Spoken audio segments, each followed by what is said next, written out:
प्रश्न 2। निम्नलिखित गद्यांश के आधार पर पूछे गए प्रश्नों के सही उत्तर चुनिए। आपको क्या करना है कि ये पैराग्राफ दिया हुआ है कि किताब में से दिया हुआ है, ये पैराग्राफ हमने पढ़ा हुआ है। एग्ज़ाम में पठित गद्यांश और अपठित गद्यांश दोनों पूछे जाते हैं, तो ये जो प्रश्न है वो पठित गद्यांश में पूछा जा सकता है। इस तरह के प्रश्न एग्ज़ाम में आते हैं।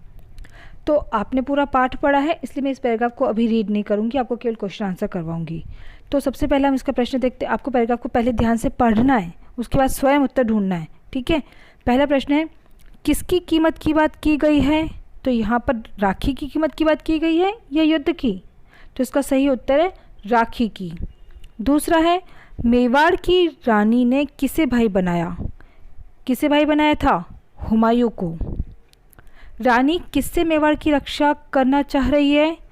किसने आक्रमण किया था वहाँ पर? मेवाड़ पर बहादुर शाह ने आक्रमण किया था, ठीक है। तो रानी बहादुर शाह से मेवाड़ की रक्षा करना चाह रही थी, इसीलिए उसने हुमायूं को राखी भेजी थी। सही उत्तर क्या हो गया? बहादुर शाह। अगला है, हुमायूं ने राखी को क्या कहकर स्वीकार किया? हुक्म कहकर। क्या बोला था? ये विनती नहीं है, ये महारानी कर्मवती का हुक्म है। उसने राखी को हुक्म कहकर स्वीकार किया था। अब है भाषा बोध। इसमें हम क्रिया के बारे में पढ़ेंगे। सबसे पहले हम देखेंगे कि जो क्रिया है वह कर्म के आधार पर दो प्रकार की होती है, सकर्मक क्रिया और अकर्मक क्रिया। सकर्मक क्रिया क्या होती है? कर्म सहित। और अकर्मक क्रिया जिसमें कर्म नहीं होता है। पहला वाक्य है, रानी कर्मवती ने पत्र भेजा है। अब सकर्मक और अकर्मक का अंतर पता करने के लिए हम लोग कैसे करते हैं? प्रश्न पूछते हैं। जैसे रानी कर्मवती ने क्या भेजा? आपको उत्तर मिला पत्र भेजा, ठीक है। आपको आपके प्रश्न का जवाब मिल रहा है तो वो क्रिया होती है सकर्मक क्रिया, और अगर आपको जवाब नहीं मिलता है तो वो क्रिया होती है अकर्मक क्रिया, ठीक है। दूसरा वाक्य है, राखी का प्रलेप सारे घाव भर देता है। राखी का प्रलेप क्या भर देता है? सारे घाव।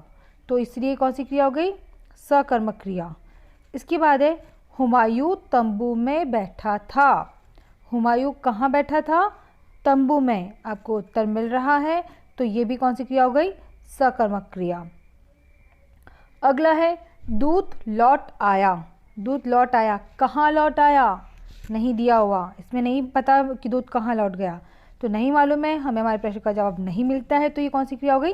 अकर्मक क्रिया। अगला है, उसने संदेश भेजा। उसने क्या भेजा?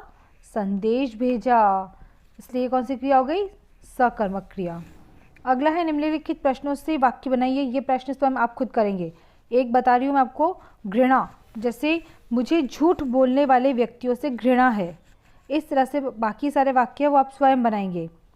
अगला है, पूर्वकालिक क्रिया। पूर्वकालिक क्रिया क्या होती है?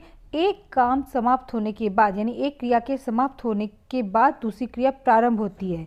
इसमें करके शब्द का प्रयोग होता है। जैसे खाना खाकर खेलने जाऊंगा, मैं पढ़ाई करके खेलने जाऊंगा, पढ़ाई करके, खेलकर, मैं नहाकर पूजा करूंगा, मैं नहाकर पूजा करूंगा। यानी जो प्रत्येक क्रिया है, एक क्रिया के समाप्त होने के बाद दूसरी क्रिया शुरू हो रही है। जैसे मैं नहाकर, यानी नहाने के बाद पूजा करूंगा, यानी एक क्रिया खत्म हो गई, उसके बाद दूसरी क्रिया प्रारंभ हो गई, तो ये पूर्वकालिक क्रिया कहलाती है। इसमें आप दो कोई भी कर सकते हो, जैसे मैं पढ़ाई करके खेलने जाऊंगा। दूसरा वाक्य, मैं नहाकर पूजा करूंगा। इस प्रकार आप अपनी मर्ज़ी से भी कोई भी दो वाक्य लिख सकते हैं, ठीक है।